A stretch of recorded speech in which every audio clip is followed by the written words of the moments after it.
Assalamualaikum warahmatullahi wabarakatuh.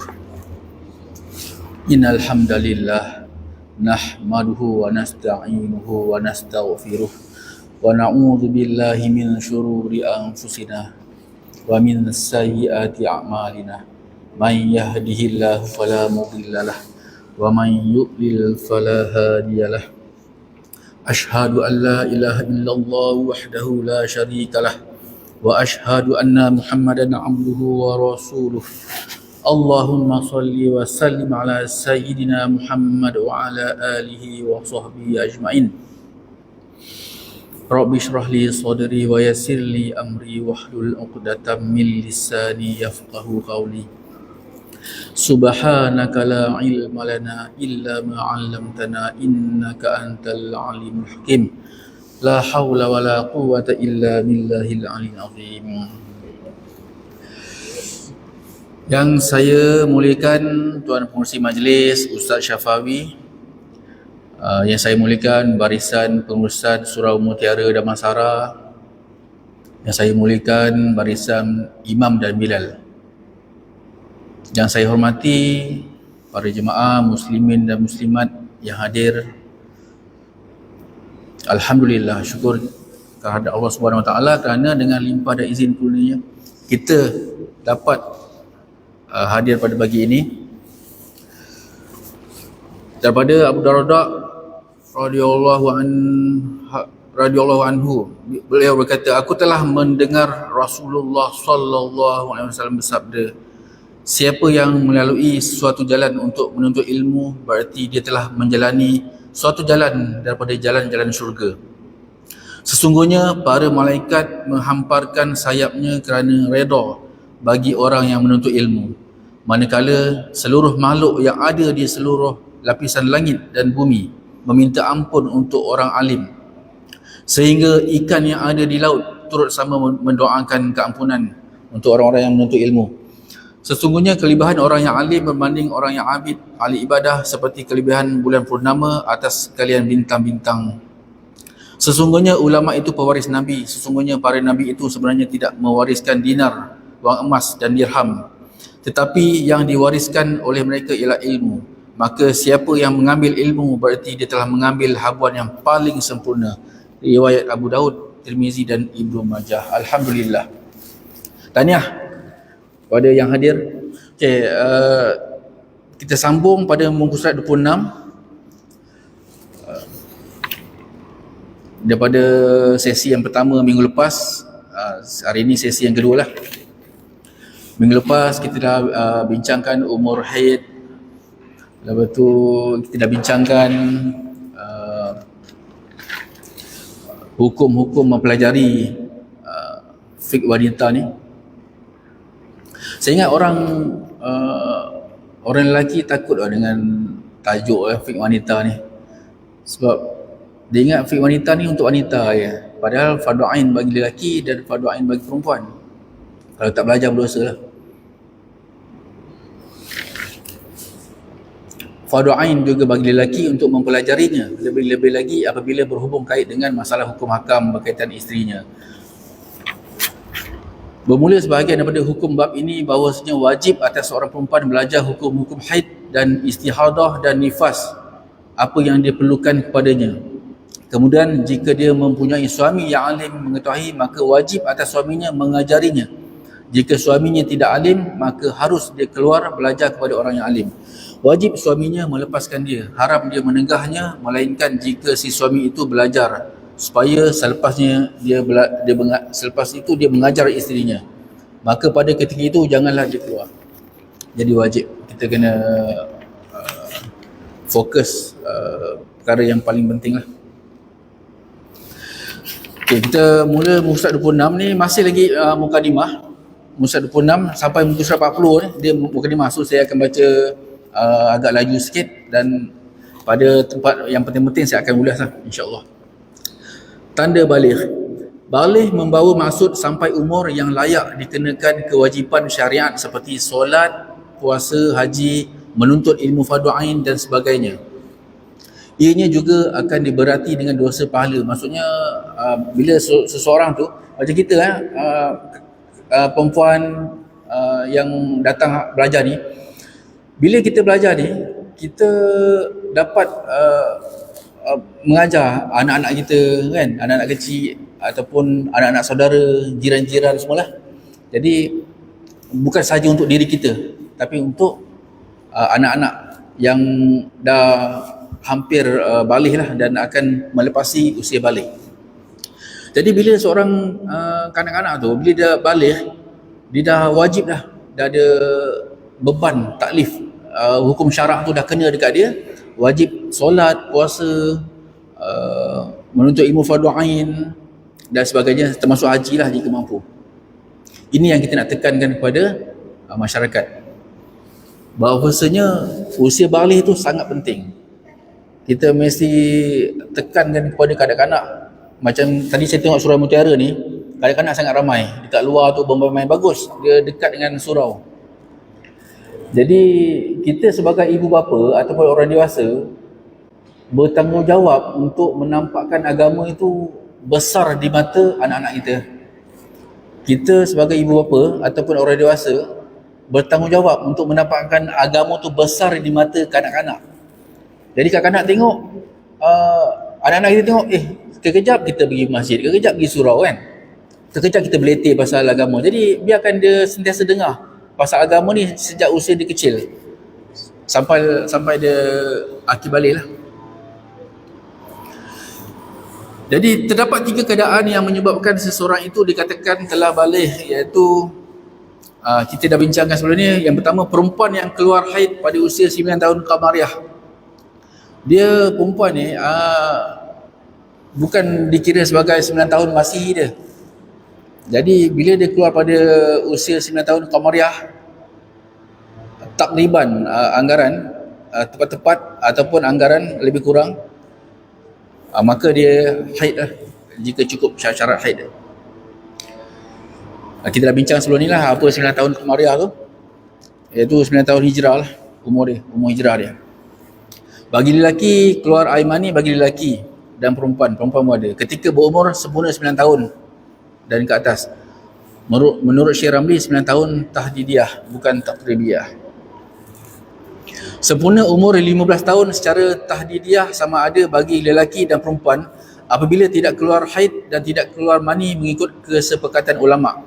Jadi jika kanak-kanak tu dia tak keluar haid dia sampai umur 15 tahun Qamariah, dia automatik dia baligh dengan umur 15 tahun Qamariah yang tepat.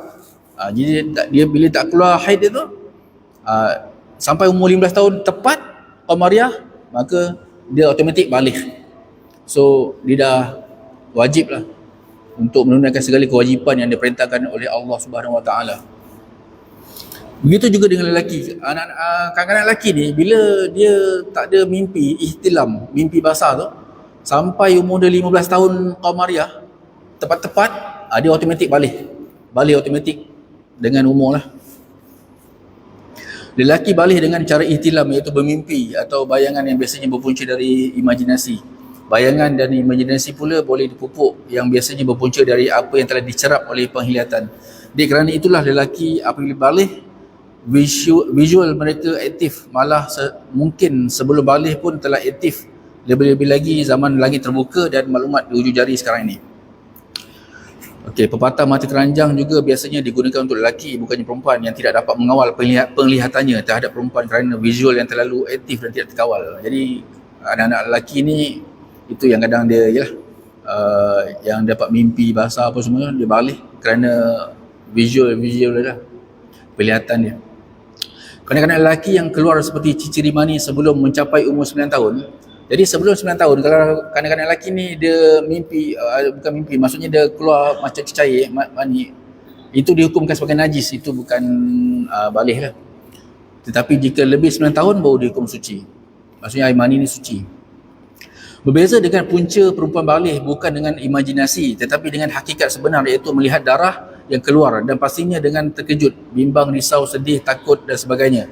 Kerana darah bukanlah sesuatu yang seronok untuk dilihat atau dibayangkan, maka kerana itulah perempuan lebih beremosi dalam kehidupan mereka berbanding lelaki.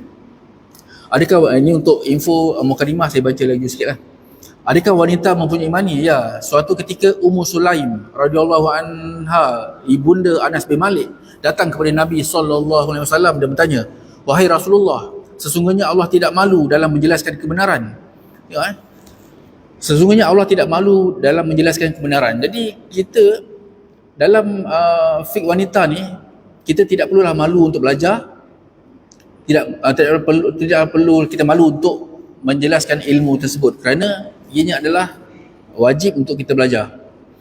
Kita malu biar bertempat. Maksudnya kita malu, mestilah malu yang bertempat.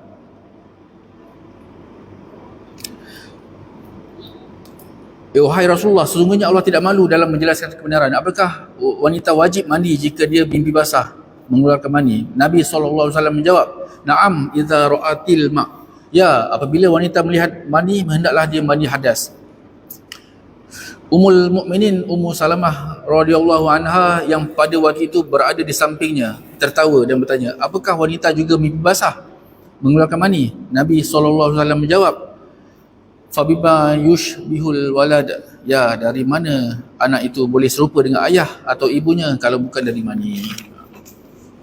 Bagi kanak-kanak lelaki, apabila balik dengan cara genap 15 tahun, dilihat adalah keadaan terbaik untuk balik, kerana jika dengan bermimpi, berkemungkinan terdapat khayalan dan visual yang tidak elok di minda pada usia yang sangat muda, yang menyebabkan terbayang atau termimpi sehingga keluarnya mani. Berbeza dengan kanak-kanak perempuan, keadaan terbaik untuk balik adalah dengan keluarnya haid seawal 9 tahun, kerana membuktikan yang ianya sihat tubuh badannya untuk mengandung serta mempunyai masa yang lama untuk bersedia setelah matang dari segi emosi dan kelakuan. Selain penentuan balik berkait rapat dengan kewajipan ibadah, ia juga berkait rapat dengan muamalat, seperti dibolehkan untuk tasarruf harta, termasuk sahnya jual beli dan sahnya pemberian hadiah. Jadi penting umur balik ni, kanak-kanak ni, kalau kita belajar fiqh muamalat, macam kat Damansara, Masjid Damansara Perdana ada belajar fiqh muamalat. Di sini ada surah Mutara, ada fiqh muamalat. Kita belajar fiqh muamalat, untuk sahnya jual beli tu mesti kanak-kanak tu dah balik. Jadi kalau kanak-kanak ni, kalau dia belum balik lagi, ikut pendapat muktamad Mazhab Syafi'i, urusan jual beli dia tu tak sah. Tapi walau bagaimanapun, pendapat yang lain mengatakan kalau nilainya sedikit, diharuskanlah. Contohnya macam budak-budak pergi sekolah kan, budak darjah 1, darjah 2, darjah 3, tapi kita bagi sikit lah, RM2, RM3, RM4, RM5, itu kita diharuskan. So dia boleh belajar membeli kat kantin. Tapi kalau banyak, memang budak yang boleh akil balik tak boleh, tak sah jual beli dia. Kalau kita bagi dia RM20 pun, kalau dia belum akil balik, kalau dia membeli sebenarnya tak sah jual beli tu. Banyak, RM50 kan. Sebab tu kalau kita bagi budak ni duit, kalau kita bagi dia RM20 kat sekolah, mungkin pagi tu kita tak ada duit kecil. So kita kata, oh nak bagi RM5 tapi tak ada duit kecil, kita bagi RM20. Bagi RM20, kita kata nanti pulang balik RM15. Nanti bila balik tengah hari memang habis RM20 tu. Sebab dia tak pandai lagi nak ni kan. Jadi sebab tu sebelum usia akil balik, jual beli tak sah untuk kanak-kanak yang bawah umur ni lah. Jadi kalau selepas akil balik baru jual beli dia sah, fiqh muamalat. Itu penting. Muka surat 29, maksud darah keluar. Penting ni. Apa yang dimaksudkan dengan keluar darah? Ialah keluar dari faraj walaupun tidak mengalir sampai ke luar sekalipun. Walaupun hanya ada tanda kotor, stain. Walaupun hanya ada tanda kotor saja sekalipun, asalkan ianya terdapat warna darah apabila diperiksa, maka itulah yang dimaksudkan dengan keluar. Istilah yang sering digunakan pada keadaan ini adalah fatrah. Keluar darah ni maksudnya bukannya dia kena mengalir je, ataupun dia kadang-kadang dia tak ada tanda pun dekat seluar dalam ataupun panty liner. Walaupun tak ada tanda, dia kena check kalau belah dalam. Kalau ada tanda walaupun sikit, itu dikirakan darah lah, darah keluar lah. Dia tidak keluar ke luar, macam tu maksud dia. Itu penting kita nak tahu ada darah ke tak ada darah ke. Walaupun tak nampak kat zahirnya, tapi kat belah dalam maksudnya tak nampak dekat zahir, dekat pakaian apa semua, tapi cek belah dalam ada. Itu dikira haid je, walaupun sikit. Dikira keluar juga. Tempat yang wajib diperiksa adalah zahir faraj, iaitu tempat yang wajib dibasuh ketika istinja dalam posisi duduk mencangkung. Maksudnya macam ni kita mandi wajib tu, kita kena duduk bercangkung, kita basuh kena air kat seluruh anggota yang celah-celah tu. Jadi itu adalah zahir. Maksudnya caranya dengan memasukkan kapas atau seumpamanya. Jadi kita kena cek dekat situ lah. Jika ada kesan warna darah, maka dihukum ianya sedang haid. Faham tak macam ni kat sini? Sampai kat sini faham kan? Itu praktikal yang kita dah biasa buat lah. Kalau siapa tak faham nanti terus katakan tanya lah kat mana. Untuk permulaan ni kita makin lama nanti makin susah lah. So kita akan kena faham konsep dia, prinsip dia daripada awal lagi. Mana-mana bahagian dia yang terzahir ketika duduk bertinggung, duduk mencangkung, jika tidak dikenakan air ketika mandi hadas besar, mandi wajib, maka tidak sah mandi wajibnya. Kesannya sangat besar kerana menyebabkan berlaku pengharaman tanpa disedari apabila ianya melakukan ibadah seperti solat, membaca dan memegang Al-Quran, memasuki masjid, berjimat dan semua perkara yang diharamkan ketika ada besar. Kalau kita mandi wajib ni tak betul, tak sempurna, tak duduk mula kita berdiri, lepas berdiri mesti ada yang cecelah tu, jadi kita kena duduk untuk kenakan air di semua tempat. Jadi kalau tak sempurna, tak sah mandi wajib, tak sah mandi hadas besar, dan semua ibadah kita tak diterima, tak sah. Dek kerana itulah dosa yang paling besar adalah meninggalkan kewajipan belajar ilmu fardu ain, antaranya ialah hukum hakam haid. Sepatutnya pagi ni kalau orang tu dia takut, dia fikir serius akan dosa yang meninggalkan fardu ain, sepatutnya ramai lah. Sepatutnya ramai sangat. Ini pun kira alhamdulillah, syukur sangat, bagi saya sangat baik ni. Tapi sepatutnya penuh kan. Benda tu penting. Semalam saya lalu satu tempat lah dekat kawasan rumah mak saya tu, kat Taman Subang Baru. Alamak, tersebut nama pula. Yelah, diorang malam dia ada buat ni, saya kena tegur lah kalau diorang terdengar ni, harap-harap diorang sedar lah. Dia biasa orang zumba kat dalam dewan kan. Ini saya tahu lah, dulu diorang berzumba dalam dewan. Dewan tu depan rumah mak saya je, tak nampak pun. Saya tak tahu lah dewan tu rosak ke apa, saya tak tahulah.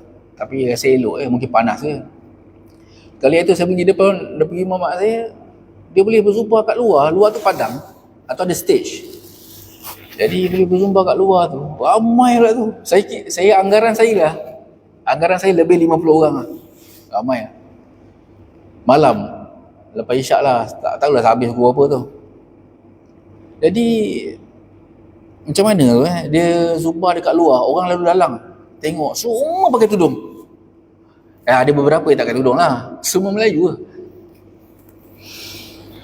Akhir zaman dia janganlah sampai macam tu. Kalau nak berzumba pun dalam dewan lah, tak nampak, jangan rakam video. Jadi bila berzumba dekat luar tu kan, orang lalu lalang kan tak elok dengan pergerakan-pergerakan itu, dengan pakaian-pakaian yang macam tu lah. Itu ramai, lebih 50 orang. Jadi kalau mana-mana tempat bola kita pergi ilmu pengajian ilmu fardu ain, macam terutama yang berkaitan dengan fiqh wanita ni, dia wajib bagi lelaki dan wajib bagi perempuan. Tak berapa ramai lah orang yang ingin belajar. Jadi inilah satu masalah yang kritikal umat kita sekarang ni, amat kritikal. Sebagai maklumat lah, peringatan lah. Ada soalan dia mana?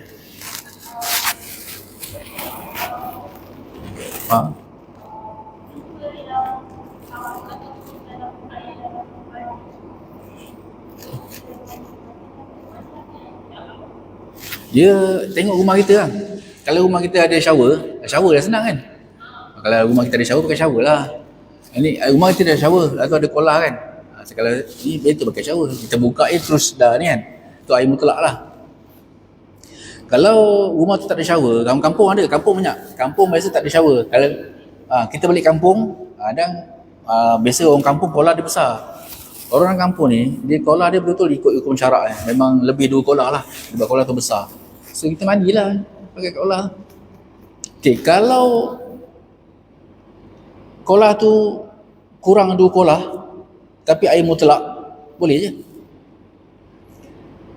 Kadang kita diuji dengan katalah satu daerah tu diumumkan tak ada air, bersedia untuk tak ada air kerana lagi 3 hari air tak ada. Kita tak ada lah.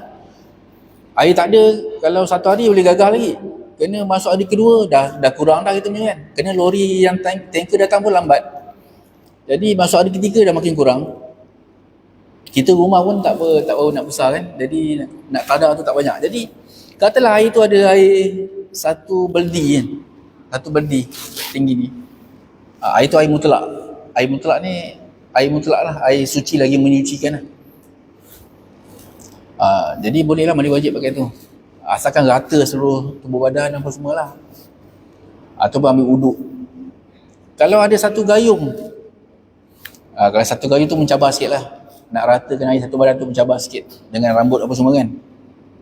Tapi kalau untuk ambil uduk, 1 gayung tak ada masalah. Kalau 1 cawan ni kan, nak ambil uduk tak ada masalah. Air mutlak lah.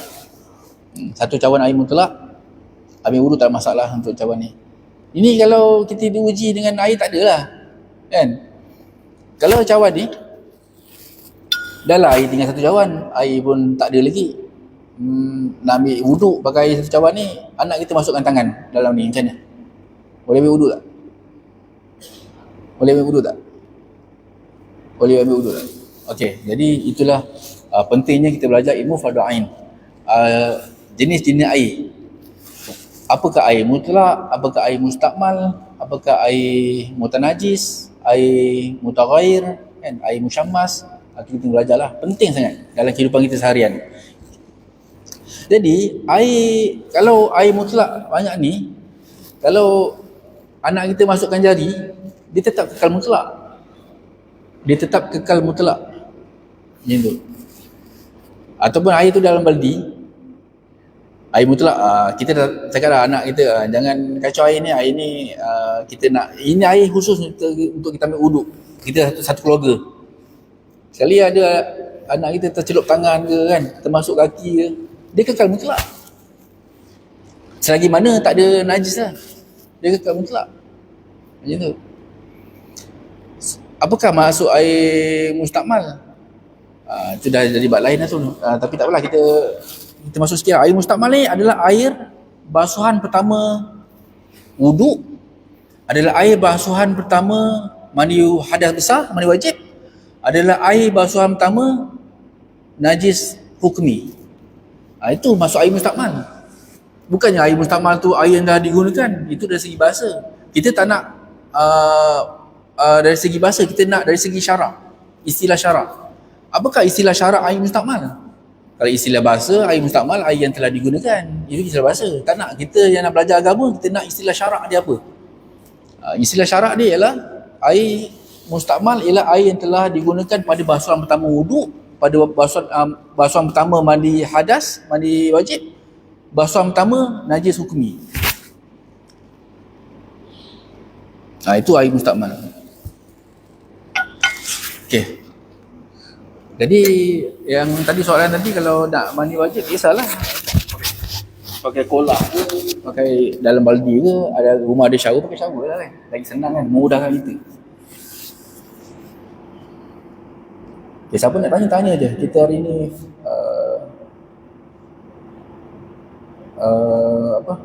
kita bebas lah untuk soal jawab. Tadi masuk darah keluar, tu masuk darah keluar dah tahulah apa masuk darah keluar. Dia tak semestinya keluar mengalir, tak semestinya ni, walaupun sikit dikira keluar juga, dikira ada juga walaupun tak berada dalam. Maksud darah berhenti, maksud darah berhenti ni penting juga. Maksud darah berhenti pula adalah, okey, asas-asas prinsip asas ni kalau kita dah faham, dia membantu kita pergi kepada peringkat yang lebih susah sikit ni. Jadi asas ni paling penting. Maksud darah berhenti pula adalah apabila setelah diperiksa kat belah dalam ketiadaan tanda darah walaupun sedikit. Bukan darah berhenti tu tengok kat luar je, tak. Bukan tengok dekat peti liner, bukan tengok, mesti cek belah dalam. Itu tanda darah berhenti, cek yang kapas belah dalam. Kalau tak ada, dia putih, jernih, itu maksudnya darah tu berhenti.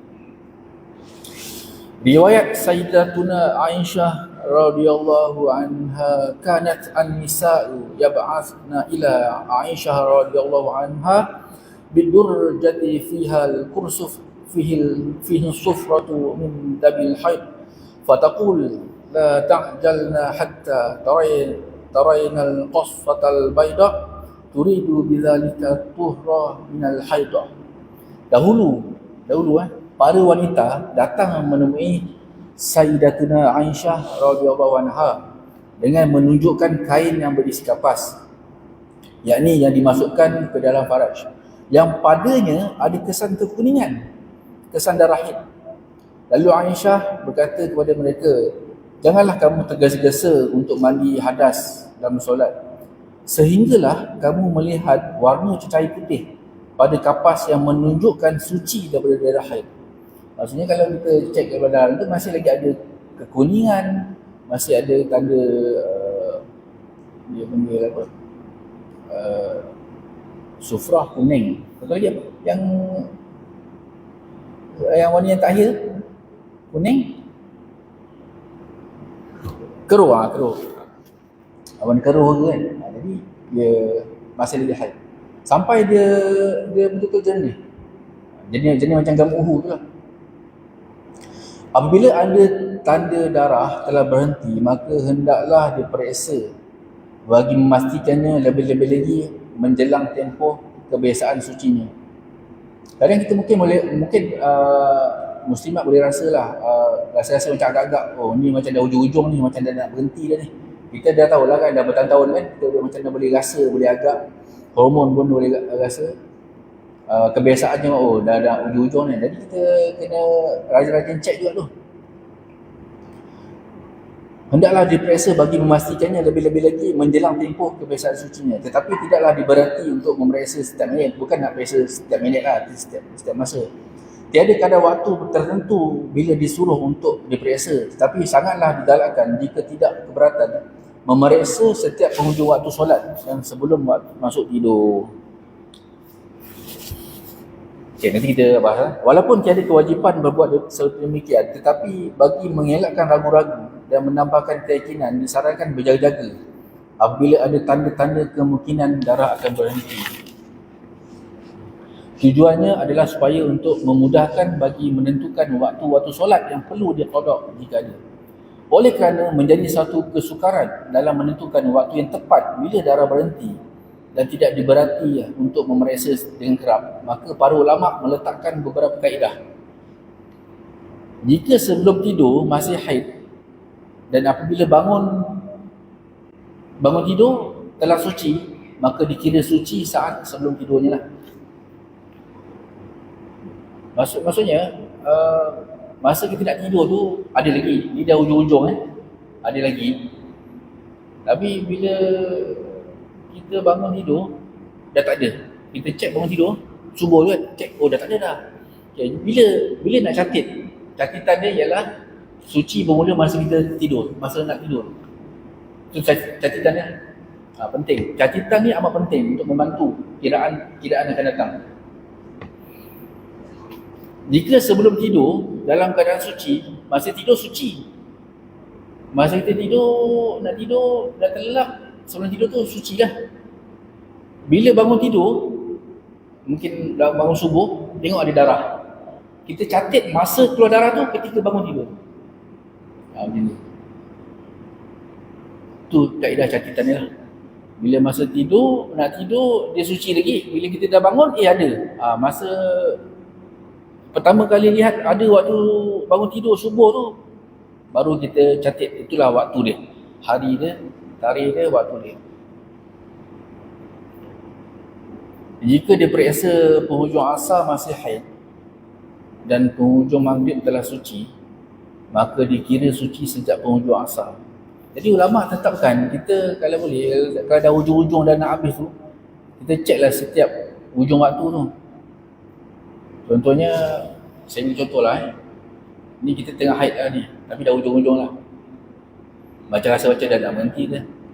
Jadi waktu zuhur tu, kalau kita cek pada pukul 3, betul-betul dah berhenti, dah tak ada dah. Kering, dah jernih dah. So kita wajib lah mandi wajib dan solat zuhur. Walaupun kita dekat pejabat. Itu. Walaupun kita tengah kerja. Kena rancang lah. Kalau kerja tu, mungkin ada kerja yang susah lah nak buat macam tu. Tapi kena fikir lah. Macam mana? Kok mana pun fikir lah. Sebab ni kewajipan, dia tak ada excuse. Tak ada excuse. Tak ada alasan tu tak diterima syarak. Kenapa tak mandi wajib? Pukul 3 kenapa tak salat zuhur? Dia kerja. Alasan tu bukan keuzuran lah. Jadi berdosa besar lah tinggalkan salat zuhur. Walaupun dia kat office.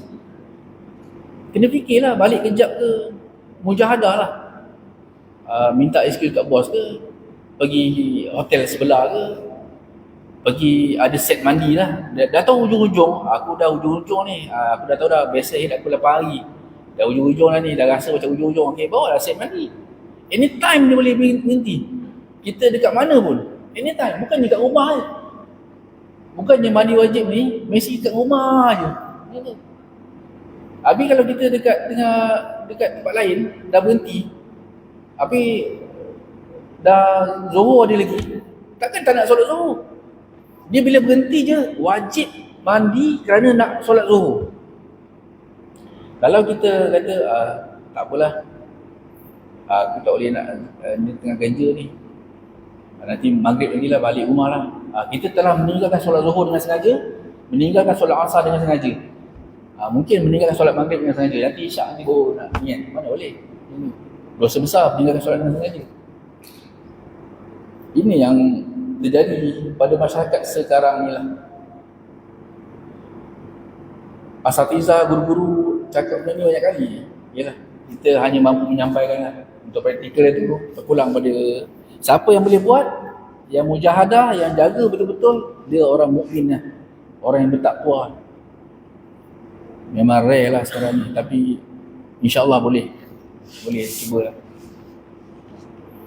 Cikgu tengah mengajar kat sekolah, pukul 2.30 dia cek memang dah tak ada lah zuhur, batal lah kelas, minta maaf lah. Kelas pada petang ni dia batalkan, cikgu kena balik rumah. Kan? Kenapa kena balik rumah? Sebab nak mandi wajib. Kenapa nak mandi wajib? Kerana nak solat zuhur. Takkan cikgu tu tak nak solat zuhur? Okey, nanti masa habis sekolah ni pukul 6. Kan? Pukul habis sekolah petang pukul 5 kan? Tak tahu lah. Pukul 5 pukul 6. Macam itulah contoh kan. Ustazah ke, yang mengajar sekolah agama ke, siapa-siapa sajalah. Nurse ke, doktor ke, tapi kalau nurse dengan doktor yang mana yang tengah menyelamatkan pesakit tu, tak apalah. Apa lagi keadaan-keadaan yang dituntut untuk mandi wajib dengan segera kalau dah berhenti, kan? Bukan kat rumah aja. Yang penting sebab kita nak solat ke. Yang penting kita tak nak tinggalkan solat dengan sengaja. Solat tu wajib. Kalau buat pahala besar, kalau tinggalkan dosa besar.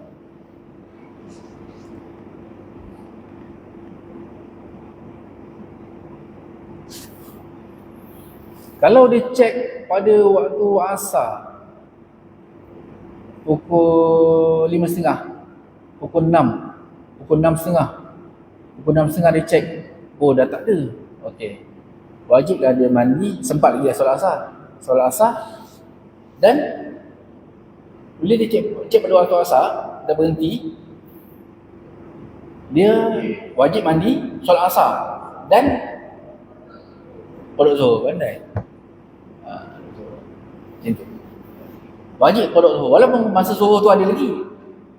Ini hukum. Ini hukum dalam haid ni, ulama letakkan dia ada sebab-sebab dia. Dia mana solat yang boleh jamak tu, kalau kita musafir, solat boleh jamak tu solat Zuhur dengan Asar boleh jamak, boleh himpun kan. Solat Maghrib dengan Isyak boleh himpun. Dua solat, empat solat yang boleh himpun ni. Kalau dalam hukum haid, kalau dia berhenti pada waktu Asar, dia wajib solat Asar dan wajib qada Zuhur. Wajib ya. Kalau tak buat berdosa. Kalau dia berhenti pada waktu Isyak, dia wajib solat Isyak dan qada Maghrib. Itu hukum. Kena ingat. Ingat untuk diri kita dan juga paling penting untuk generasi muda. Anak-anak kita, anak jiran, kita baik dengan jiran. Anak dia pun dah macam anak kita. Anak dia pun kita bebel juga. Bebel cakap. Kita orang dewasa ni, dia macam itulah tanggungjawab dia. Dia kena bebel ke budak ni pasal agama. Macam tu lah. Ataupun anak saudara kita kan, ada anak saudara kita rapat-rapat dengan kita tu, kita yang kita boleh lah, kita mak saudara yang mengaji, yang bagus lah, jadi mak saudara yang bagus. Dia tengok kita je, dia dah tahu dah, oh ni kena ceramah agama. Apa dia tu, kita bebel lah kat dia. Jika secara sambil dewa dalam menentukan waktu yang perlu diperiksa bagi memastikan darah berhenti, maka penentuan suci adalah ketika kali terakhir diperiksa sebelumnya, iaitu ketika pendarahan masih berlaku.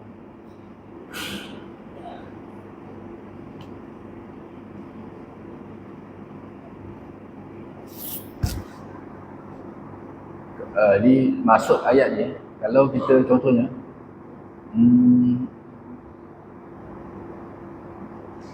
kita dah hujung-hujung tu,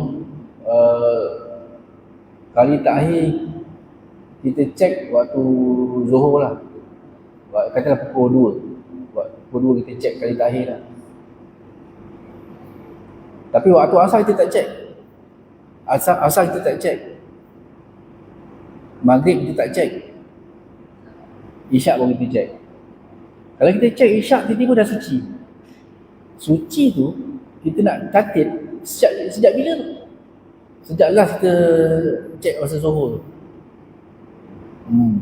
So kita kena qada Asar, kena qada Asar, qada Maghrib. Qada Zuhur juga. Kalau kita cek pada pukul 2 Zuhur, kan? Dari Zuhur pun kena qada juga. Sebab Zuhur masih ada lagi banyak lagi masa dia kan. Jadi itulah risiko dia kalau kita cek dah hujung-hujung kita cek, kita tak cek setiap waktu. Kalau boleh setiap nak habis waktu kita cek lah. Penghujung waktu Zuhur kita cek, penghujung Asar kita cek, penghujung Maghrib kita cek. Itu untuk yang dah hujung-hujung lah. Perhatikan contoh berikut dengan teliti. Yang ni ada gambar ajar ya. Contoh table ni.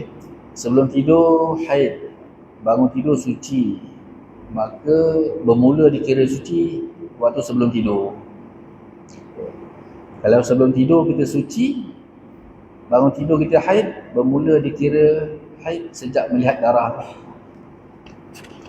Ini kita bincang tadi Asar, kalau waktu Asar kita haid, waktu Maghrib kita suci, hukum dia suci bermula pada Asar tu, yang kita bincang tadi lah. Last kita cek tu, waktu Asar suci, waktu Maghrib dia haid, bermula dikira haid sejak melihat darah. Berlaku khilaf dalam menentukan bilakah darah benar-benar telah berhenti, sama ada ketika kali terakhir diperiksa dalam keadaan pendarahan masih berlaku, atau ketika kali terakhir diperiksa dalam keadaan darah telah berhenti. Ini adalah kerana tiada penentuan yang khusus bilakah perlu diperiksa bagi memastikan pendarahan benar-benar telah berhenti. Jadi kita beramal dengan pendapat yang mutamat. Walaupun ada khilaf, tapi kita beramal pada pendapat yang mutamat yang kita bincangkan tadi. Itu yang dinamakan darah berhenti. Okey. Satu istilah yang penting, muka surat 34. Satu istilah yang sangat penting dalam ilmu fardu ain berkaitan dengan fi anisa ni, haid, nifas, istihadah adalah naqa'. Nakok ni, siapa pernah dengar perkataan nakok? Siapa pernah dengar? Pernah dengar perkataan nakok? Nakok.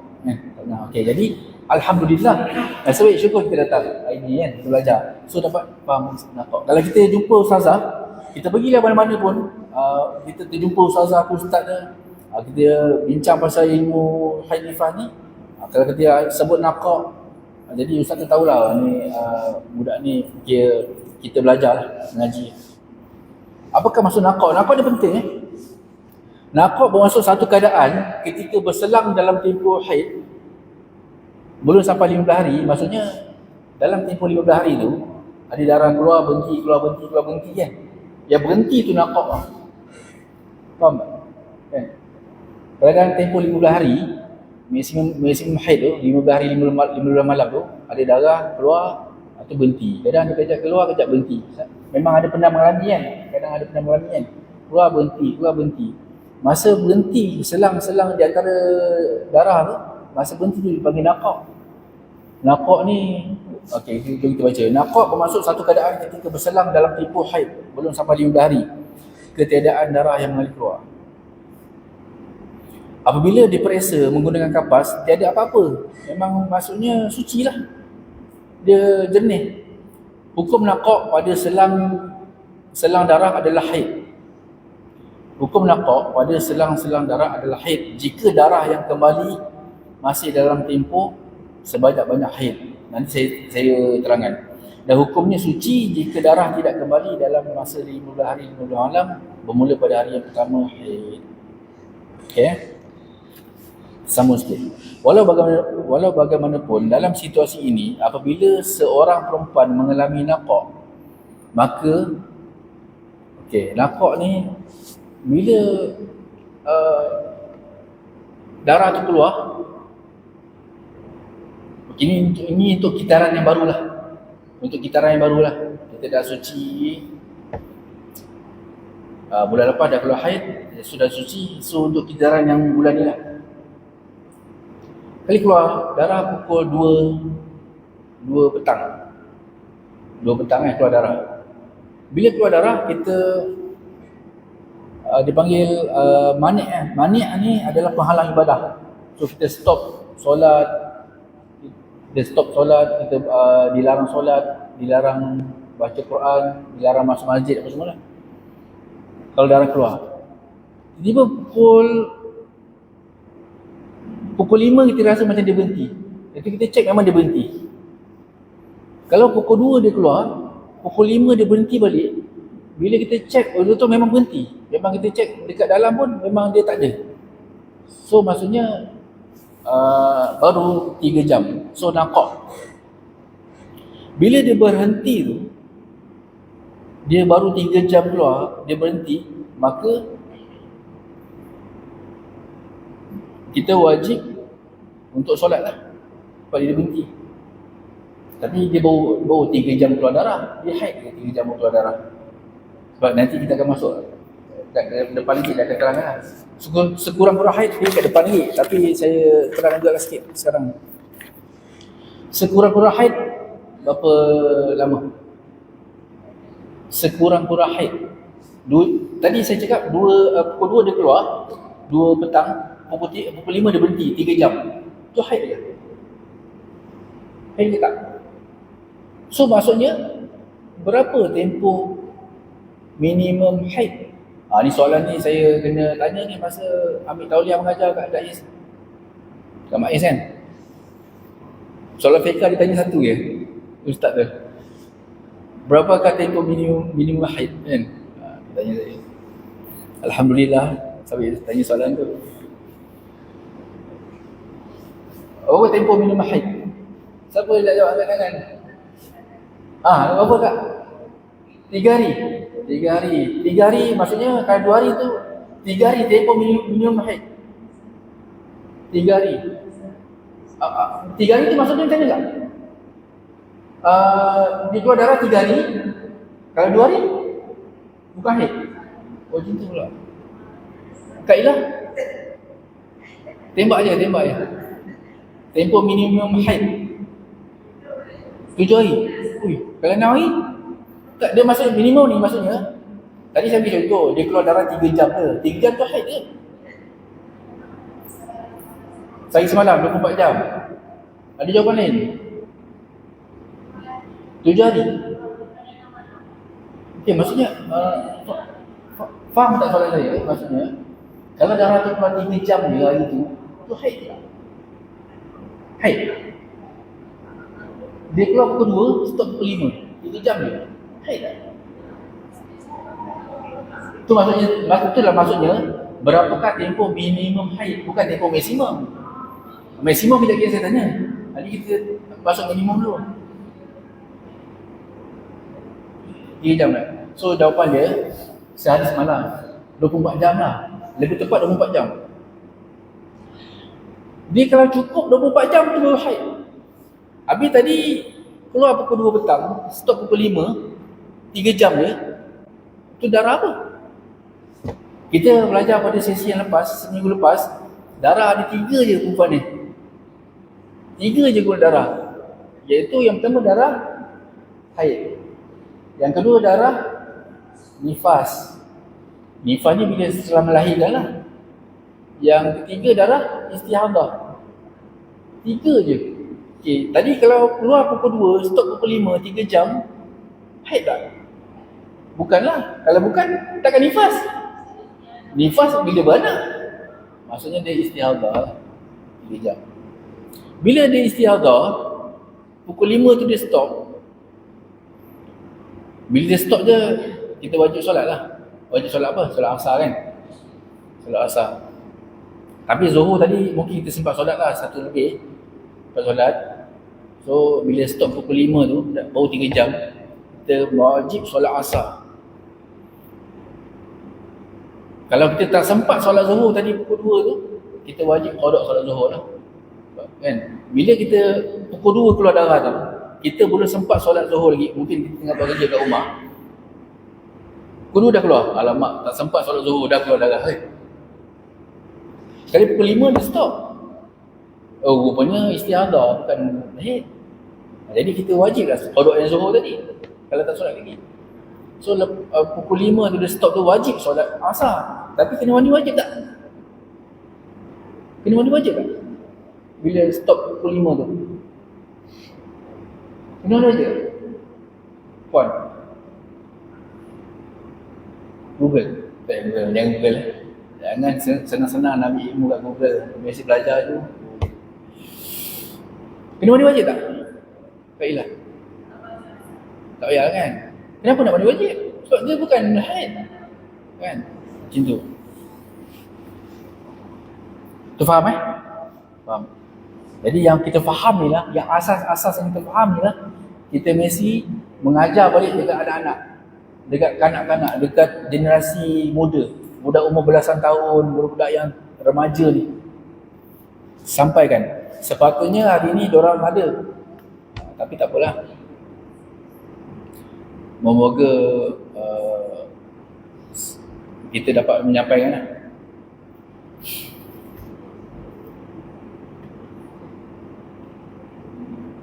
So dia nakak lah.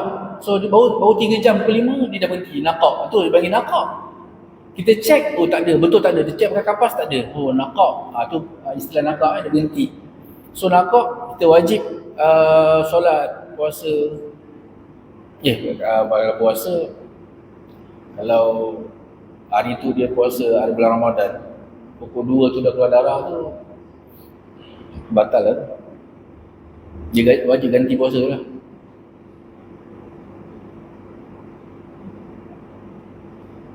Keadaan ini disebabkan walaupun ada kemungkinan darah haid datang semula, namun ia hanya kemungkinan saja. Ini kerana apa yang zahirnya ialah berkekalan suci. Justru keraguan tersebut tidak dapat menghilangkan asal kewajipan solat dan puasa atas sebab mukallaf. Kerana kewajipan tersebut adalah suatu perkara yang yakin. Jadi kalau pukul 5 tu dia stop, kita solat apa semua, tiba-tiba pukul 9 datang balik. Kan? Pukul 9 datang balik. Kalau pukul 9 malam dia datang balik, kita catat lah. Catat, tadi keluar pukul 2, tarikh, masa pukul 2, warna apa? Catat, warna merah. Contohlah, bau dia macam mana, catat lah. Pukul 5 berhenti balik, kita catat. Pukul 5 berhenti, catat. Catatan sangat penting. Alah, bukan susah pun, dalam handbag kita letak nota kan. Catat lah, penting. Lepas tu pukul 9 tiba-tiba keluar balik, catat balik. Pukul 9 keluar balik, itu lah. Sentiasa ada catatan. Sentiasa ada catatan. So apa? Kenapa ada catatan ni? Contoh nanti kita akan terangkan juga. Tapi saya beritahu jugalah, sementara nak sampai kat bab tu, kita sambil-sambil kita beritahu juga. Tadi dah 3 jam, dah catat 3 jam, atau pukul 9 keluar balik. Keluar balik sampai katalah contohlah pukul 12. Pukul 12 dia berhenti kan. So 9, 10, 11, 12, 3 jam. Dia berhenti pukul 12. Sebelum nak tidur tu cek dah tak ada pula, berhenti pula. So baru berapa jam? Tadi siang 3 jam, malam 3 jam, baru 6 jam. 6 jam tu haid ke? Bukan. Selagi belum cukup 24 jam, dia bukan haid. Tapi kita kena campurkan jam dia tu. Esok keluar lagi, campurkan berapa jam. Tapi kalau dia keluar sampai cukup 24 jam, baru dia hukum haid. Tapi kalau sebelum cukup 24 jam, dia bukan haid. Kalau esok keluar lagi 5 jam, campur. Semalam 6 jam, campur lagi 5 jam, 11 jam. Bukan haid. Dia keluar berterusannya sampai 24 jam, itu memang haid lah. Cukup 24 jam, hukumnya haid. Bila cukup 24 jam tu, bila dia berhenti je, kalau nak solat tu yang wajib, kena mandi hadas besar, mandi wajib.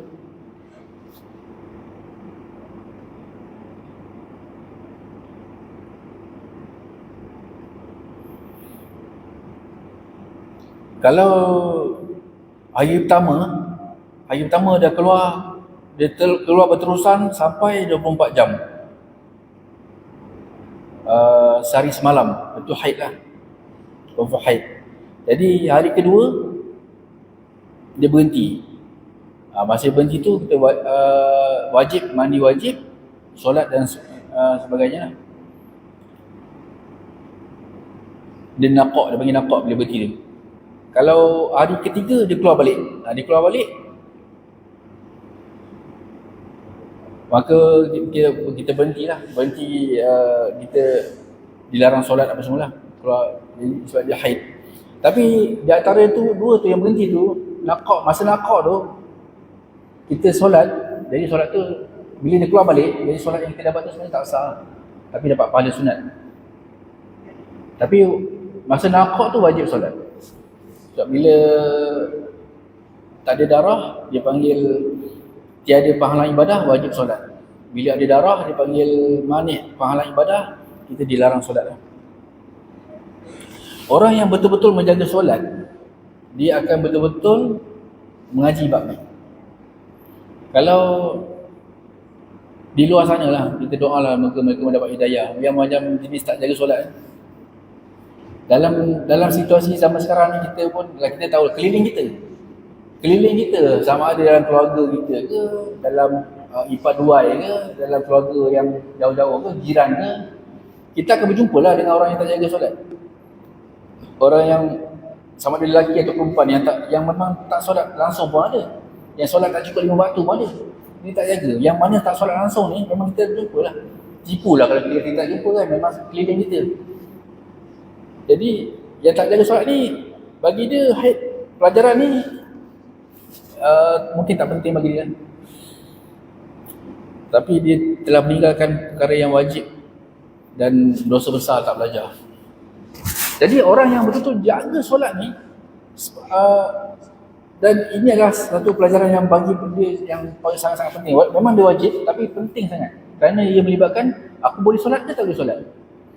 Aku boleh solat ke tak boleh solat ni, kan? Aku boleh masuk masjid ke tak boleh masuk masjid ni. Aku boleh pegang Quran ke tak boleh. Aku boleh mengaji ke tak boleh mengaji. Dia, siapa yang memang orang yang bertakwa, dia automatik bab ni dia akan mahir. Orang yang cakna, yang betul-betul menjaga perintah Allah Subhanahu Wa Taala.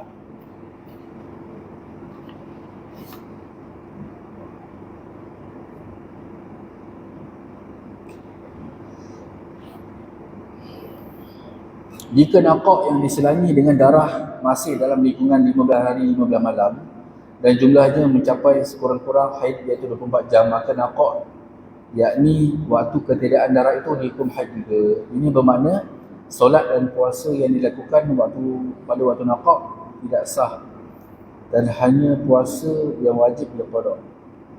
Ini adalah pendapat yang masyhur dengan nama qaul as-sah. Jadi kita beramal dalam fiqh ni, kita beramal dengan pendapat yang muktamad mazhab Syafi'i. Hanya keadaan-keadaan tertentu saja, bila dalam kesulitan kita tengok pada pendapat yang kedua ataupun kita tengok pada mazhab yang lain. Hanya ketika sulit saja. Dalam keadaan-keadaan yang biasa kita beramal dengan pendapat muktamad Imam Syafi'i. Pendapat kedua dalam mazhab Syafi'i dikenali dengan nama qaul al-laq, iaitu nakak waktu kering antara haid adalah suci. Ibadah yang dilakukan pada tempoh itu adalah sah seperti solat, puasa dan tawaf dengan syarat ianya berlaku dalam keadaan suci dan telah melakukan mandi hadas besar. Okey, maksudnya di sini tadi kita bincang tempoh minimum haid iaitu 24 jam sehari dan semalam lah. Kalau kurang 24 jam dia bukan haid lah. Dia cukup je darah tu keluar 24 jam, walaupun kita campur-campurkan jam tu, dia haid. Okay. Maksimum haid berapa lama? Maksimum berapa? 15. Ada jawapan lain? Maksimum paling lama, paling panjang haid berapa jam? Berapa jam? Berapa jam tak? Ada jawapan tak? Ada idea? Agak-agak kan? Maksudnya kalau 8 hari, 10 hari, 11 hari, 14 hari, 15 hari, berapa hari kan? 15. Oh? 15. Okey. Jawapan dia maksimum paling banyak haid adalah 15 hari, 15 malam. Paling tepat adalah kiraan jam, 360 jam.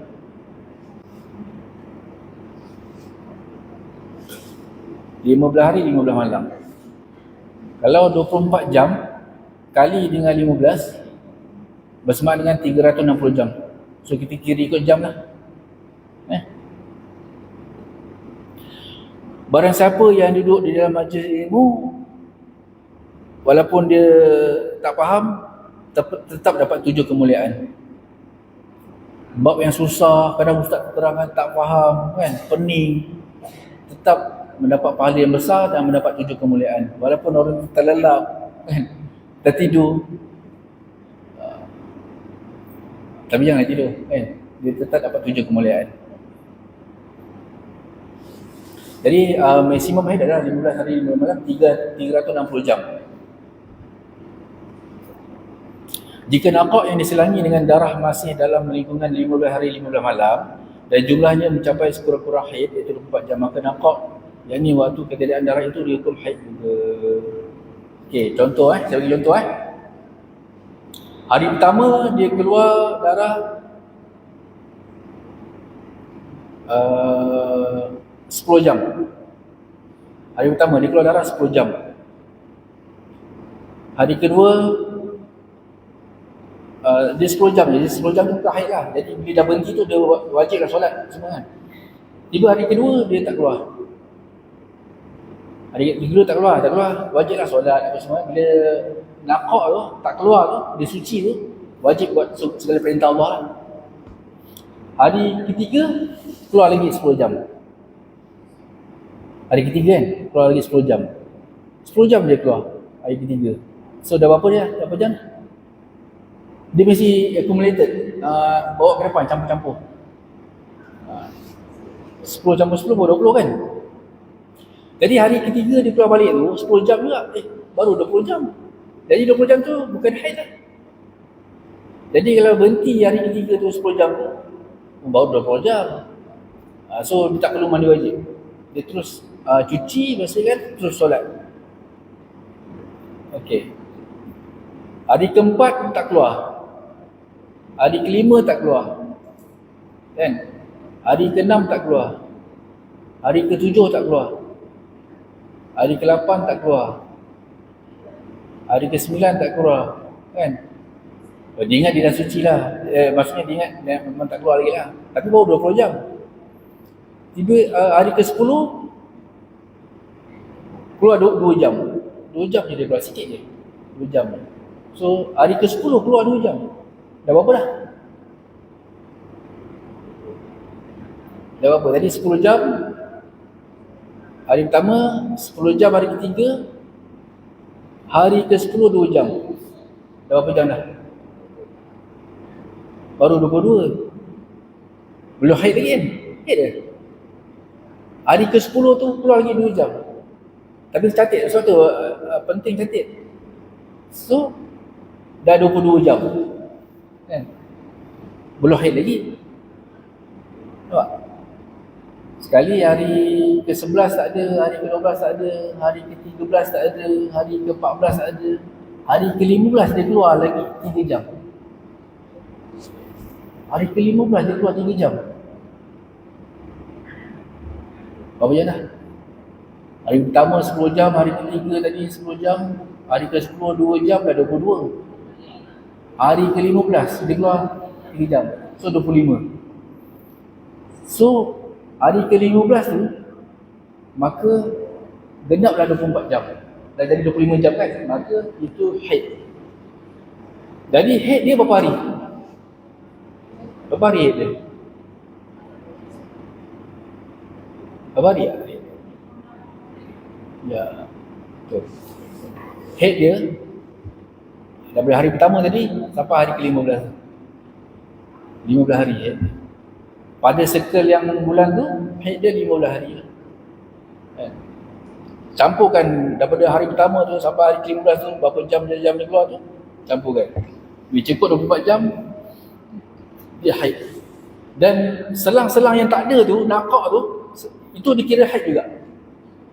Kalau siapa yang dah solat pada waktu yang kosong, yang suci tu, solat tu tak sah lah. Tapi dia dapatlah pahala sunat.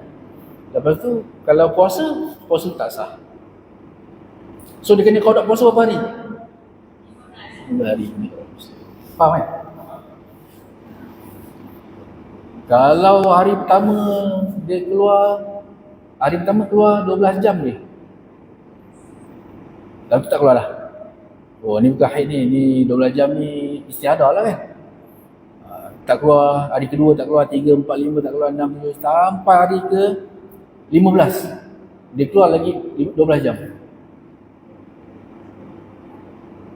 So cukup tak 24 jam?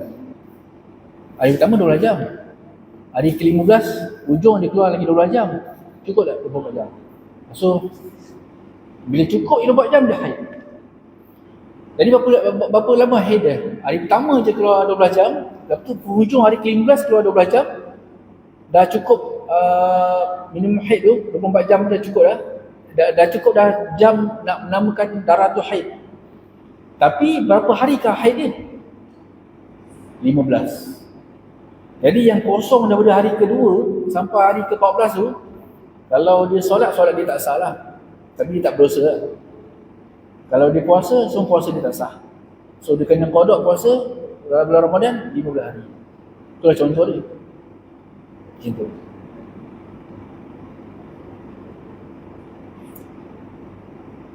Ada soalan tak setakat ni? Kalau kat sampai situ. Apa nak tanya? Dengan apa yang dialami diri sendiri selama beberapa tahun dengan ilmu yang kita dah dapat hari ini, apa yang ingin ada tanya?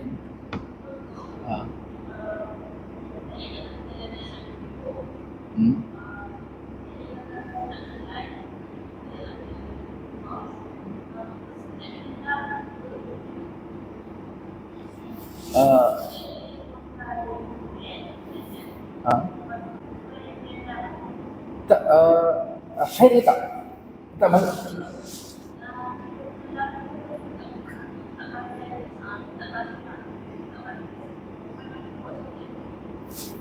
Oh tak perasan dia keluar? Oh tak sedar? Oh tak sedar.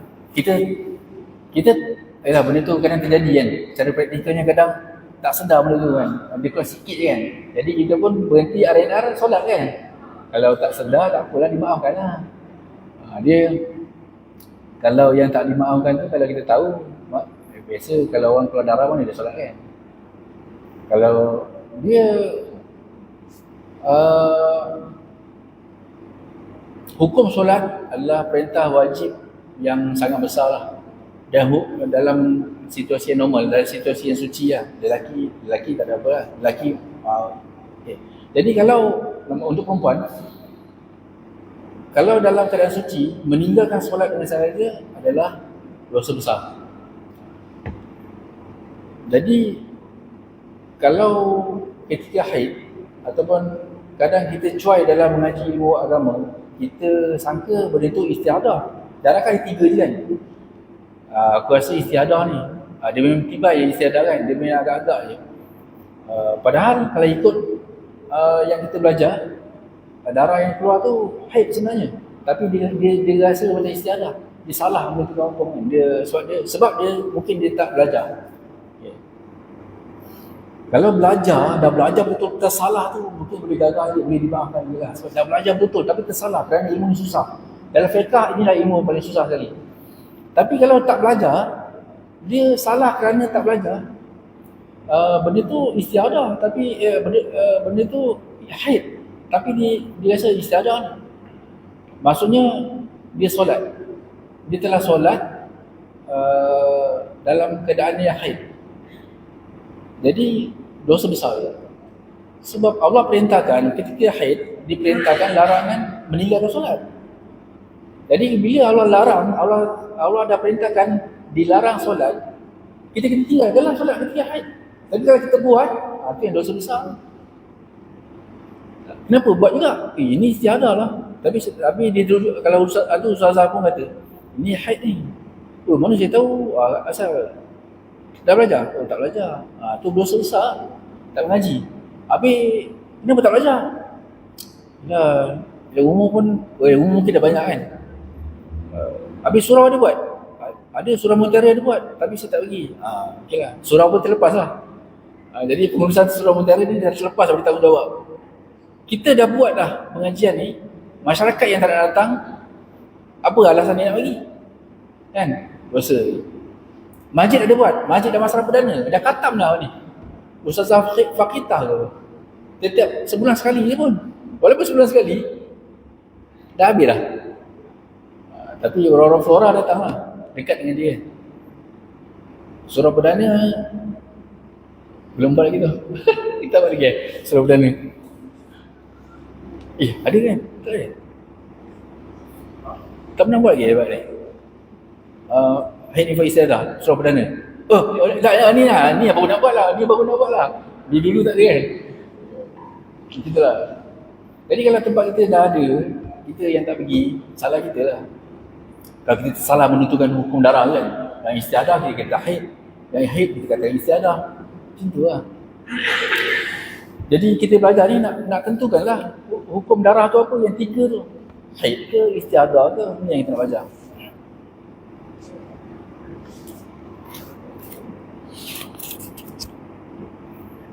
Tapi siapa yang kalau menunaikan buat umrah kan, tawaf kan, buat umrah ke haji, kalau kering di antara 2 darah nakak tu, kalau tadi kita pendapat yang utama tadi dikira haid juga kan, kalau darah tu keluar balik, yang nakak tu kira haid juga. Tapi kalau pendapat yang kedua tu, antara 2 darah tu, yang kering di antaranya yang nakak tu dikira suci. Kalau solat dia sah, puasa dia sah, tak perlu qada, dan juga tawaf dia sah lah. Ini kita beramal kalau kita pakai, kalau kita ada dekat Mekah lah, kita buat tawaf kan, boleh beramal dengan pendapat yang kedua ni.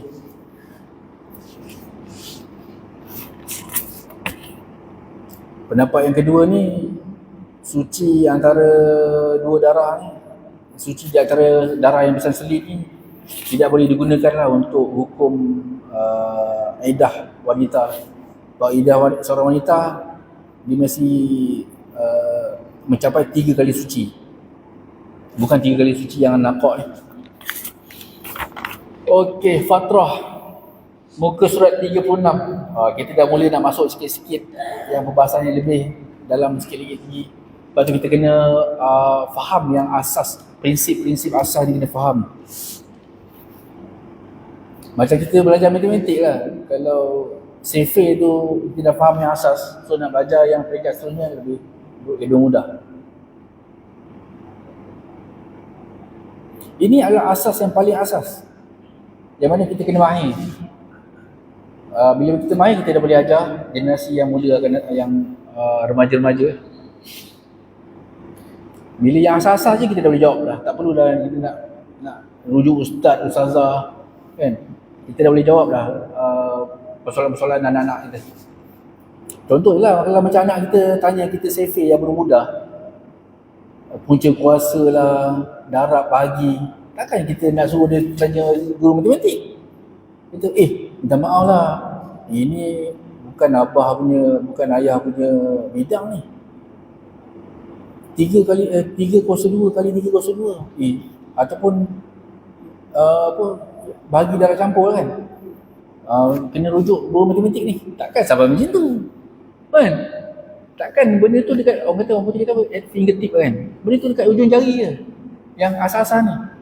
Jangan semua nak tolak kat ustazah kan. Yang asas-asas ni kita kena mahir kan, kita dah boleh ajar anak-anak muda. Okey, fatrah. Muka surat 36.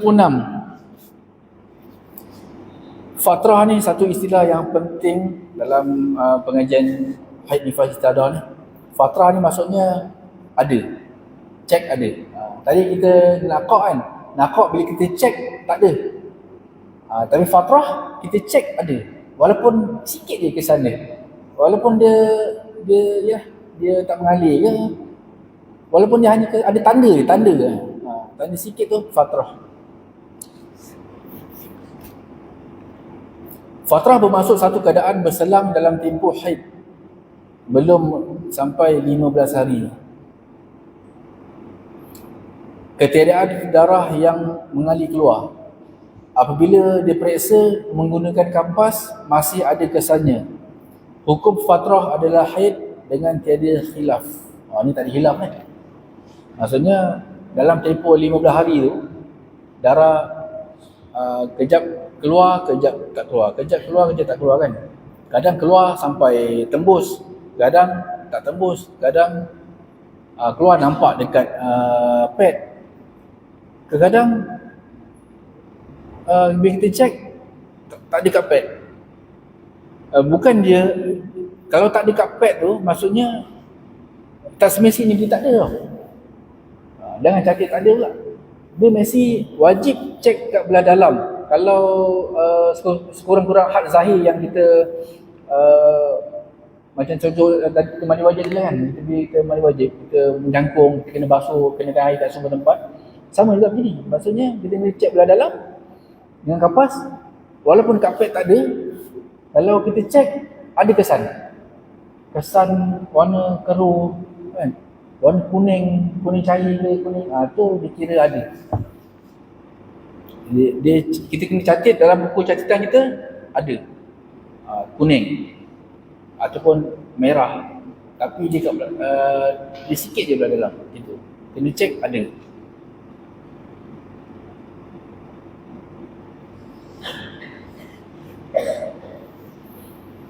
Sebab dia tak keluar lah. Mengikut pendapat Imam Al-Haramain, ada keadaan walaupun tiada darah, tetap dihukum fatrah, dihukum ada darah, jika tempoh tersebut tidak melebihi tempoh masa naqaq yang telah biasa dialaminya. Maka naqaq itu adalah fatrah mengikut versi Imam Al-Haramain. Mengapakah fatrah dan naqaq boleh terjadi? Perubatan moden mengesahkan dinding rahim anak dara lurus dan licin. Tetapi bagi yang pernah melahirkan, ianya lebih terketak-ketak, berkedut-kedut dinding rahim tu atau berliku-liku. Maka dengan itu, jika kuantiti darah yang sedikit akan melambatkan proses untuk keluar ke zahirnya. Maksudnya kalau anak-anak dara yang belum berkahwin, dia belum melahirkan anak, Dinding rahim dia memang licin je. Apa dia dia licin lah. Maksudnya kalau darah tu keluar tu lancar je. Dia tak ada tersimpan kat dalam. Dia lancar je keluar. Jadi kalau mana yang dah bersalin, anak pun dah ramai kan. Jadi dinding rahim dia tu macam berkedut. Sebab tu kadang-kadang dia tak keluar terus. Dia tak lancar, dia tak keluar. Dia ada rupanya kat dalam. Dia tak sampai keluar. Ini faktor dia. Kegagalan seseorang wanita untuk memahami perbezaan antara fatrah dan naqah mengakibatkan mandi hadas akan dilakukan terlalu awal. Sekiranya masih fatrah ni maksudnya ada haid tu, dia kat belah dalam. Kita cek dia ada, dia tak keluar lah, tak nampak keluar. Sekiranya masih fatrah, adalah, maka tidak sah, malah haram apabila mandi. Bila fatrah ni, bila kita tersalah, kita katalah kita tersalah ataupun tak mengaji, benda tu ada, fatrah. Kita cek ada. Maksudnya, benda tu memang ada. Kita tak cek, kita try, kita tak cek. Kita tengok, oh dekat dekat pad tak ada. Oh kat pad tak ada, oh dah tak ada ni. Dia pun mandi wajib. Padahal dia ada kat dalam. Mandi wajib itu haram, dosa. Dia mandi wajib ketika haid, dosa. Tak sah dan berdosa. Dah lah tak sah, berdosa pula tu.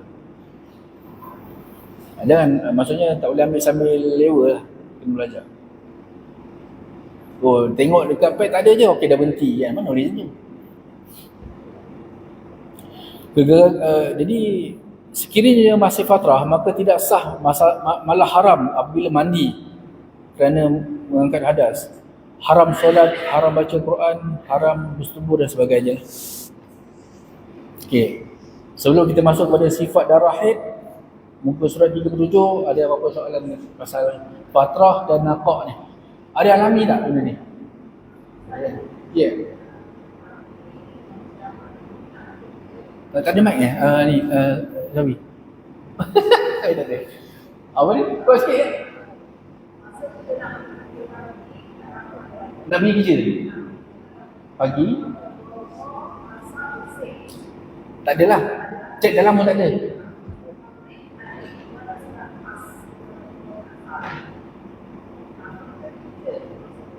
Oh, okey. Kita kerja. Zuhur memang tak adalah.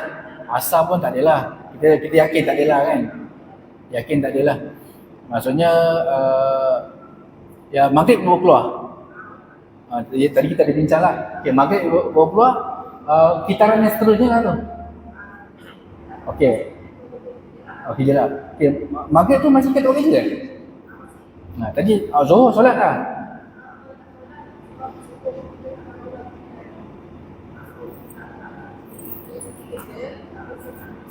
Oh, faham. Maksudnya masa subuh tu ada lagi? Oh, subuh ada lagi. Oh, subuh masih ada. Okey, maksudnya subuh ada.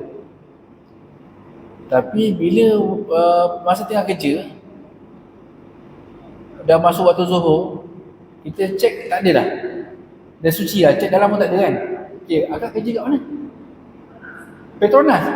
Lagi senang. Petronas sebagai apa?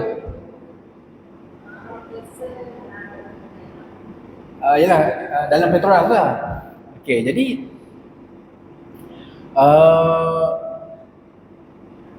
kena usahakan mandi wajib. Bila zuhur dia tak ada kan? Kena cek jalan. Petronas tak ada. Jadi kena usaha cek jalan. Tanya kat manager ke ataupun pengurus supervisor ke, saya ni dah kena solat ni, wajib ni perintah Allah ni. Nak minta kejap, balik kejap. Cover aku setengah jam ni. Cakap member kan, cover aku dalam 1 jam. Ataupun kalau dah ada tu, saya kata tadi, kalau kita dah rasa dah hujung-hujung, kita sediakan kit untuk mandi kan. Dekat tandas Petronas orang boleh mandi kan, mandi wajib. Lepas tu kat Petronas ada surau kan, wajib solat, wajib solat zuhur, wajib solat asar kan. Macam tu.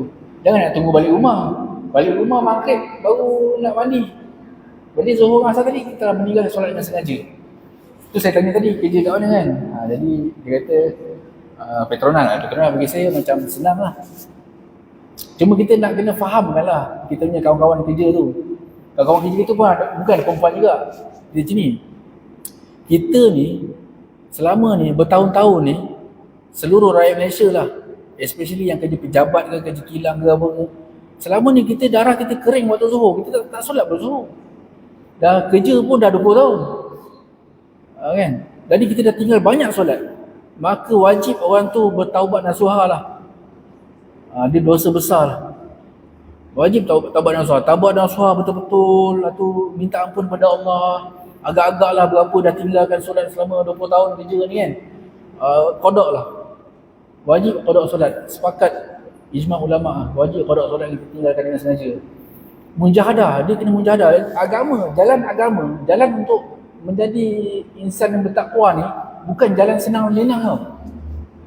Bukan jalan yang nama syurga ni, ialah bukan nilai dia bukan murah lah untuk kita dapatkan syurga ni, untuk jalan takwa ni. Bukan jalan bermudah-mudah. Dia mesti ada mujahadah. Allah nak uji, nak tengok. Boleh tak dia mujahadah untuk melakukan perintah solat? Mujahadah, aku nak mandi juga. Walaupun tengah kerja kat Petronas kan. Mandi juga, usahakan. Balik rumah ke kat mana ke. Balik kejap ke, lari kejap ke. Atau dah ready dah kit mandi. Mandi kat surau dekat tandas Petronas. Solat kat situ. Selesai masalah. Kejap pun mandi kan. Buka air besar dekat baldi tu, dia tak ada shower. Shower tak ada kan. Buka air besar kat baldi tu, mandi. Lempung. Tu tahulah dia, lap yang kering. Tu pakai baju set persalinan yang baru kan. Tu dah lega, dah segar. Pakai tudung balik. Tu pergi sebelah tu ada surau, solat. Selesai lah. Saya rasa setengah jam selesai lah kot. Jangan buat lagi. Masya Allah. Bukan, ialah benda ni, ialah kita kena nasihati lah jiran-jiran kita, rakan-rakan sekerja kita, kena beritahu lah.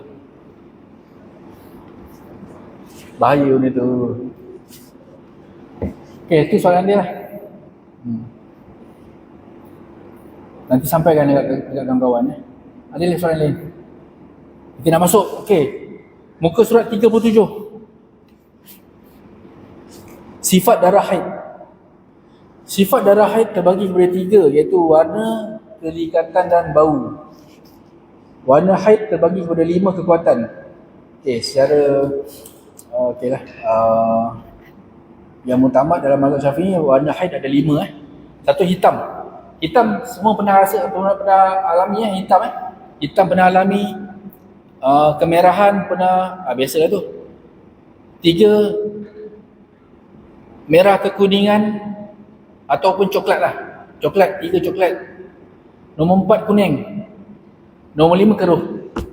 Kalau keruh ni ataupun warna tanah lah. Warna tanah sikit lah. Dia macam light brown ke apa. Keruh. 5 ni lah. Hitam, merah, ikut turun tanah. Yang paling pekat hitam, merah, coklat, kuning, keruh. 5 ni dia lah haid. Kalau 5 ni kita nampak, haid lah. Cuma ada mazhab yang lain, ada tambah 2 lagi, iaitu hijau dengan purple. Jarang-jarang berlaku lah, tapi kalau ada pun kira haid juga. Tiba-tiba ada hijau kan, ada hijau, kehijauan, haid juga.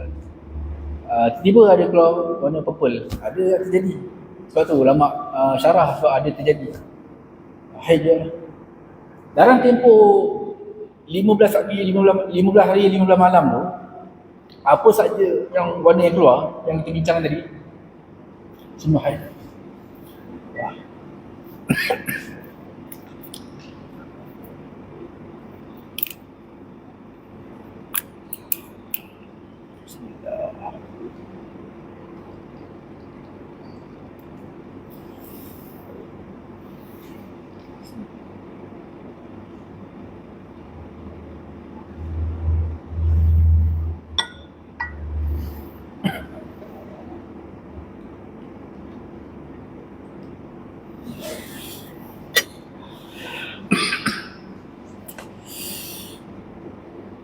Okey.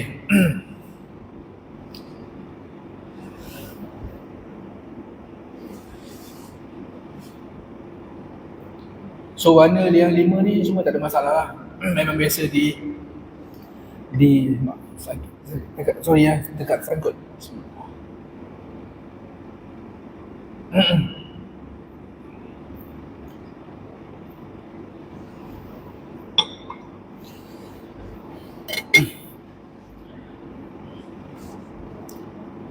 Okey, kita sambung sikit lagi.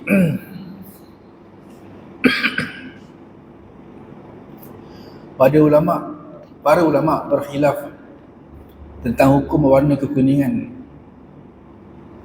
dan kekeruhan, yang mana pendapat mutamat adalah haid. Ya, kita pakai pendapat mutamat lah. Pakai kuning dan keruh tu kita hukumkan haid, pendapat mutamat. Tetapi pendapat kedua mengatakan bukan haid. Ianya berdasarkan perbezaan pandangan riwayat Sayyidatuna Aisyah dan Sayyidatuna Ummu Atiyah radhiyallahu anhumah. Kita beramal dengan pendapat mutamat lah. Okey, untuk seperti yang saya tekankan, catatan amat penting. Kita nasihatkan ke anak-anak kita, nasihatkan dekat para remaja, sesiapa sajalah kawan-kawan kita. Catatan amat penting dan wajib catat. Barang yang diperlukan untuk menyempurnakan perkara yang wajib, barang tu juga wajib. Suatu perkara, ini kaedah fiqh, untuk menentukan hukum haid ni wajib. Tapi untuk menentukan hukum haid ni, ini haid ke istiadah ni, nak kena buat kiraan. Nak menentukan hukum tu wajib. Tapi mestilah kena ada catatan. Kalau tak ada catatan, tak sempurna nak tentukan hukum tu. Maka catatan tu juga wajib. Nampak tak?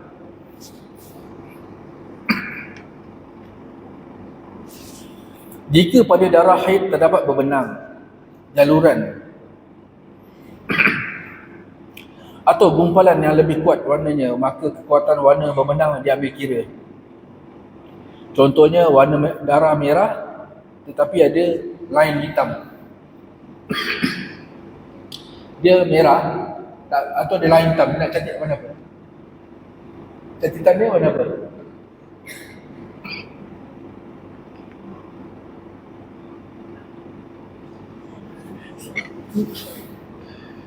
Satu lah.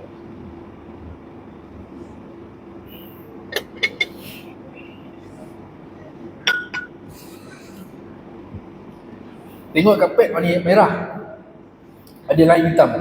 Nak cantik warna apa? Warna hitam. Kalau kita tengok dekat, kita tengok warna kuning, ada line coklat. Nak cantik apa? Coklat. Kalau tengok kuning ada line merah, cantik merah. Walaupun line dia sikit je kan, cantik merah. Catatan tu penting. Cantik merah.